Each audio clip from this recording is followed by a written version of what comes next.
بسم اللہ الرحمن الرحیم۔ السلام علیکم۔ آج ہم بات کریں گے دو اہم ایشوز کے حوالے سے۔ الیکشن کمیشن اور نگران حکومت کو حکم جاری کیا گیا پشاور ہائی کورٹ کی جانب سے پاکستان تحریک انصاف کو لیول پلینگ فیلڈ دینے کا، اس کی تفصیل میں آپ کے ساتھ شیئر کروں گا۔ ساتھ ہم بات کریں گے پاکستان تحریک انصاف کو نئے نوٹس جاری کیے ہیں الیکشن کمیشن نے انٹرا پارٹی انتخابات کے حوالے سے، اس کی تفصیل بھی میں آپ کے ساتھ شیئر کروں گا۔ اور جو پاکستان تحریک انصاف کے چیئرمین عمران خان کی توہین الیکشن کمیشن کارروائی اور جیل ٹرائل کے خلاف لاہور ہائی کورٹ میں درخواستیں تھیں، اس پر اہم پیش رفت سامنے آئی ہے، وہ بھی میں آپ کے ساتھ شیئر کروں گا۔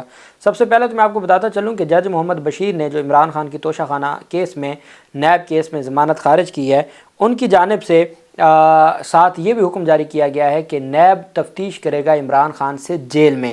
تو جو جسمانی ریمانڈ کا معاملہ تھا وہ نہیں ہے، اور میرے خیال میں تو وہ 4-5 دن کی کر کے اسی طریقے سے کوئی 2 ہفتے تقریباً یہ تفتیش پہ لے جائیں گے تاکہ عمران خان کی ضمانت پینڈنگ رہے اور ضمانت نہ ہو سکے۔ اور لیکن بہرحال عدالت نے پہلے ہی آرڈر کر دیا ہے، تفتیش جیل میں ہوگی اور جو جسمانی ریمانڈ ہے وہ جیل کی حد تک ہی ہوگا۔ تو اب دیکھنا یہ ہے کہ اس تفتیش سے کیا نکلتا ہے۔ پہلے بھی نیب کی جانب سے کہا گیا کہ عمران خان بجائے اس کے کہ ہمارے سوالوں کا جواب دیں، وہ تو آگے سے لیکچر جھاڑتے ہیں اور ہمیں غلط اور صحیح سمجھاتے ہیں۔ لاہور پولیس نے 9 مئی کے واقعات پر پی ٹی آئی رہنماؤں مراد سعید، اعظم سواتی، حماد اظہر سمیت 18 اشتہاری ملزمان کے شناختی کارڈز بلاک کرنے کے لیے نادرا کو خط لکھ دیا۔ اس میں جن کا نام ہے مراد سعید ہے، اعظم سواتی ہے، حماد اظہر ہے، اسلم اقبال ہے، کرامت کھوکر ہے، علی امین گنڈا پور ہے، واسق قیوم عباسی ہے، مسرت جمشید چیمہ ہے، زبیر نیازی ہے، ملک ندیم عباس اور غلام محی الدین دیوان شامل ہیں۔ پولیس کے مطابق یہ تمام ملزمان ATC میں پیش ہوئے بغیر قانونی حقوق حاصل نہیں کر سکتے۔ شامل تفتیش ہونے تک ملزمان کے نام نو فلائی لسٹ میں شامل کیے جائیں، اور ان کو کہا گیا ہے کہ جی ان کے قومی شناختی کارڈ بھی بلاک کیے جائیں۔ یہ درخواست لکھی گئی ہے لاہور پولیس کی جانب سے نادرا کو، جبکہ پاکستان تحریک انصاف کے رہنما اعجاز چودھری اور عمر سرفراز چیمہ کو ایک نئے مقدمے میں نامزد کر دیا گیا ہے۔ 9 مئی کو گلبرگ میں جلاؤ گھراؤ کے مقدمہ میں پولیس کو اعجاز چودھری اور عمر سرفراز چیمہ سے جیل میں ہی تفتیش کی اجازت دے دی گئی ہے۔ عدالت نے دونوں ملزمان سے جیل میں تفتیش کی اجازت دی ہے۔ تھانہ گلبرگ پولیس نے عدالت میں درخواست دی تھی جس میں موقف اپنایا گیا تھا کہ ملزمان سے جلاؤ گھراؤ کے مقدمے سے متعلق تفتیش درکار ہے۔ 6 ماہ سے زائد وقت گزر گیا ہے اور اب ان کو اجازت ملی ہے جیل میں ہی تفتیش کرنے کی، اور اس پر دیکھنا یہ ہے کہ عدالت کا یہ جو فیصلہ ہے اس کے بعد ان کی جو ضمانت کا سلسلہ ہے، چونکہ ضمانتیں تو انہوں نے دائر کی ہوئی ہیں، تو یہ ایک نیا کیس ہے اور اس میں معاملہ پھر آگے چلے گا۔ دوسری جانب پاکستان تحریک انصاف کے چیئرمین عمران خان نے جو درخواست دائر کی تھی سلمان اکرم راجہ صاحب کے ذریعے توہین الیکشن کمیشن اور کارروائی اور جیل ٹرائل، جس میں 19 دسمبر کے لیے سماعت ملتوی ہوئی تھی، الیکشن کمیشن نے فرد جرم کی کارروائی 19 دسمبر تک ملتوی کی تھی۔ اب 3 رکنی اسپیشل بینچ بنایا گیا ہے، فل بینچ تشکیل دیا گیا ہے امیر بھٹی جو چیف جسٹس ہیں لاہور ہائی کورٹ کے، ان کی جانب سے۔ اس میں عالیہ نیلم صاحبہ اس بینچ کی سربراہ ہوں گی، اور جسٹس شہرام سرور اور جسٹس عزت جوید گھرال صاحب، یہ 3 رکنی بینچ ہے جو عمران خان کی درخواست پر 2 درخواستوں پر سماعت کرنے جا رہا ہے توہین الیکشن کمیشن کی کارروائی اور جیل ٹرائل کے حوالے سے 18 دسمبر کو۔ اب اگر تو 18 دسمبر کو کوئی سٹے آرڈر جاری کر دیا گیا تو پھر تو کارروائی رک جائے گی توہین الیکشن کمیشن کیس میں، لیکن اگر کوئی سٹے آرڈر جاری نہ ہوا تو یہ کارروائی بھی مزید آگے چلے گی، اور دیکھنا یہ ہے کہ یہ معاملہ کہاں تک جاتا ہے۔ پھر PTI انٹرا پارٹی انتخابات کے حوالے سے جو کیس ہے، جو درخواستیں دائر کی گئی تھیں جس پر پشاور ہائی کورٹ نے سٹے آرڈر بھی دیا ہوا ہے، کل 1:30 بجے دن 14 دسمبر کو طلب کر لیا گیا ہے۔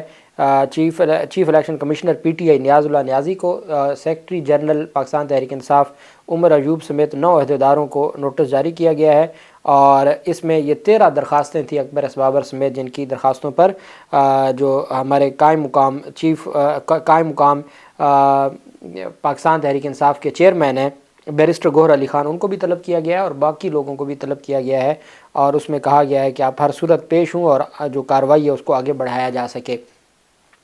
دوسری طرف جو اہم پیش رفت سامنے آئی ہے وہ ایک نیا انٹرا پارٹی انتخابات جب ہوئے تھے 2 دسمبر کو، تو 3 دسمبر کو تمام ڈاکومنٹس جمع کروا دیے گئے تھے الیکشن کمیشن کو، اور الیکشن کمیشن کو کہا گیا تھا کہ آپ سرٹیفکیٹ جاری کریں بلے کے نشان کا۔ وہ تو الیکشن کمیشن نے جاری کیا نہیں بلے کا نشان کا سرٹیفکیٹ، اب انہوں نے الیکشن کمیشن نے انٹرا پارٹی انتخابات کے حوالے سے پی ٹی آئی کے چیف الیکشن کمشنر کو طلب کیا اور کہا ہے کہ الیکشن میں پی ٹی آئی نے قانونی تقاضے پورے نہیں کیے، آ کر وضاحت دیں۔ الیکشن کمیشن نے تحریک انصاف کے انٹرا پارٹی انتخابات پر سوال اٹھا دیے اور پی ٹی آئی کے چیف الیکشن کمشنر کو ذاتی حیثیت میں طلب کر لیا۔ الیکشن کمیشن نے نیاز اللہ نیازی کو P T I intra party انتخابات کیس سے متعلق نوٹس بھی ارسال کر دیا، جس میں انہیں 18 دسمبر دن 10 بجے الیکشن کمیشن کے سامنے پیش ہونے کی ہدایت کی ہے۔ یہ ایک نیا نوٹس ہے، وہ ان مقدمات میں نوٹس تھا، یہ نیا نوٹس ہے، اور میرے خیال میں یہ بھی پشاور ہائی کورٹ میں کل ہی چیلنج ہو جائے گا تاکہ اس نوٹس میں بھی کسی فائنل کارروائی سے رکوایا جائے۔ نوٹس میں کہا گیا کہ تحریک انصاف کے انٹرا پارٹی انتخابات پارٹی آئین رولز 2020 اور الیکشن ایکٹ 2017 سے بظاہر مطابقت نہیں رکھتے۔ الیکشن رولز 2017 کے تحت انٹرا پارٹی انتخابات کے انعقاد میں تمام قانونی تقاضے پورے ہونے کے بعد ہی کمیشن سرٹیفکیٹ جاری کرتا ہے۔ چونکہ آپ نے تقاضے پورے نہیں کیے، نون لیگ نے تقاضے پورے کیے ہیں، پیپلز پارٹی نے تقاضے پورے کیے ہیں، فضل الرحمان نے کبھی انتخابات کروائے نہیں ہیں، وہ تقاضے پورے ہیں، صرف پی ٹی آئی کے تقاضے پورے نہیں ہیں، چونکہ ہر صورت پی ٹی آئی سے بلے کا نشان لینا ہے۔ اب 18 دسمبر کو طلب کر لیا اور میرے خیال میں پاکستان تحریک انصاف اس معاملے پر پہلے ہی پہنچ جائے گی پشاور ہائی کورٹ میں، اور پشاور ہائی کورٹ سے رجوع کر کے وہ انتخابات کی جو انتخابات انٹرا پارٹی انتخابات سے متعلق جو دوسرا نوٹس ہے 18 دسمبر کے لیے، اس کو بھی سسپینڈ کروا لیں گے یا فائنل کارروائی سے روک دیا جائے گا، اور اس کے بعد میرے خیال میں مشکل ہو جائے گی، چونکہ ابھی تک انٹرا پارٹی انتخابات کے حوالے سے جو شیڈول جاری کرنا ہے، آج آخری دن تھا اور 54 دن باقی رہ گئے ہیں۔ 54 دن کا کم از کم شیڈول ہونا ضروری ہے، لیکن الیکشن کمیشن شیڈول جاری نہیں کر رہا۔ پشاور ہائی کورٹ نے، جس میں election commission chief election commissioner کو طلب کیا تھا اور چیف سیکرٹری خیبر پختونخوا کو، اس کیس کی سماعت کا جو تحریری فیصلہ ہے، یہ پاکستان تحریک انصاف کی ورکرز کنونشن کی اجازت نہ دینے پر توہین عدالت کی درخواست کا فیصلہ ہے۔ پشاور ہائی کورٹ نے حکم دیا کہ پی ٹی آئی سمیت تمام سیاسی پارٹیوں کو لیول پلینگ فیلڈ دیا جائے اور چیف سیکرٹری امتیازی سلوک کرنے والوں کے خلاف کارروائی کریں۔ جسٹس اعجاز انور نے فیصلہ تحریر کیا ہے، 5 صفحات پر مشتمل یہ فیصلہ ہے۔ عدالتی فیصلے میں کہا گیا کہ الیکشن کا انعقاد الیکشن کمیشن اور نگران حکومت کی آئینی ذمہ داری ہے۔ نگران حکومت پابند ہے کہ انتخابات میں الیکشن کمیشن کی معاونت کرے۔ نگران حکومت کا یہ کام نہیں ہے کہ الیکشن پر اثر انداز ہو یا کوئی ایسی کوشش کرے کہ صاف شفاف الیکشن پر اثر پڑے۔ فیصلے میں کہا گیا کہ پی ٹی آئی سمیت تمام سیاسی پارٹیوں کو لیول پلینگ فیلڈ دیا جائے۔ الیکشن کمیشن اپنے ڈسٹرکٹ جو افسران ہیں، جو ڈی اوز ہیں، ڈسٹرکٹ آفیسرز، ان سے روزانہ کی بنیاد پر رپورٹ طلب کرے۔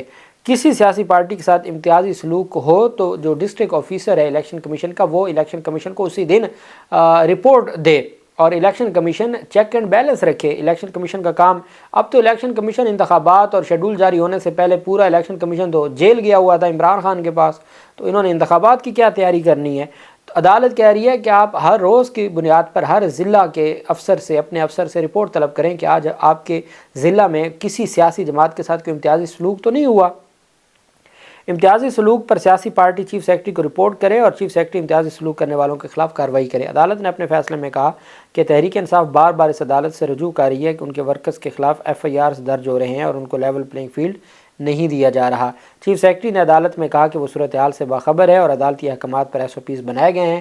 فیصلے کے مطابق چیف سیکرٹری نے کہا کہ تمام سیاسی پارٹیوں کو لیول پلینگ فیلڈ دیا جائے گا، اور انہوں نے عدالت کے سامنے یقین دہانی کروائی کہ تمام سیاسی پارٹیوں کو لیول پلینگ فیلڈ دی جائے گی۔ فیصلہ میں کہا گیا کہ الیکشن کمیشن کے وکیل نے بتایا کہ امن و امان کی ذمہ داری صوبائی حکومت کی ہے۔ وکیل الیکشن کمیشن کے مطابق نگران وزیر اعظم کے پرنسپل سیکرٹری کو 22 نومبر کو خط لکھا کہ تمام سیاسی پارٹیوں کو لیول پلینگ فیلڈ فراہم کیا جائے۔ فیصلے کے مطابق چیف سیکرٹری نے اس عزم کا اور یقین کا اظہار کیا اور عدالت اس سے مطمئن ہے۔ ہم امید کرتے ہیں کہ چیف سیکرٹری آئین اور قانون کے مطابق تمام سیاسی جماعتوں کو لیول پلینگ فیلڈ فراہم کریں۔ ہم یاد دلاتے ہیں کہ صاف اور شفاف الیکشن کا انعقاد الیکشن کمیشن کی آئینی ذمہ داری ہے۔ فیصلے میں کہا گیا کہ تحریک انصاف سمیت تمام سیاسی پارٹیوں کو لیول پلینگ فیلڈ دیا جائے اور کسی کے ساتھ امتیازی سلوک نہ کیا جائے۔ جو بھی افسر ایسی کارروائی میں ملوث ہو اس کے خلاف کارروائی کی جائے۔ عدالت نے وہ درخواست نمٹا دی اور الیکشن کمیشن کو بھی احکامات جاری کیے کہ آپ اپنے ڈی اوز سے ہر روز رپورٹ طلب کریں، اور چیف سیکرٹری خیبر پختونخوا کو کہا ہے کہ آپ نے یقین دہانی کروا دی ہے، انڈر ٹیکنگ دے دی ہے، اب اگر کوئی کارروائی ہوگی یا پاکستان تحریک انصاف کو روکا جائے گا یا لیول پلینگ فیلڈ نہیں دی جائے گی یا سیاسی سرگرمیوں سے روکا جائے گا تو پھر آپ کے خلاف کارروائی ہوگی، چونکہ آپ نے انڈر ٹیکنگ ریٹن آپ نے یقین دہانی کروا دی ہے کہ ایسا نہیں ہوگا۔ بہرحال خیبر پختونخوا میں تو اب عوام نکل چکی ہے، وہ اب چھوٹے موٹے ایف آئی آر سے رکنے والی نہیں ہے۔ اب پنجاب میں ایک بڑا امتحان ہے اور اب وہ پاکستان تحریک انصاف اس پر پلاننگ کر رہی ہے۔ اللہ پاک پاکستان کا حامی و ناصر ہو۔ بہت شکریہ۔ اللہ حافظ۔ پاکستان زندہ باد۔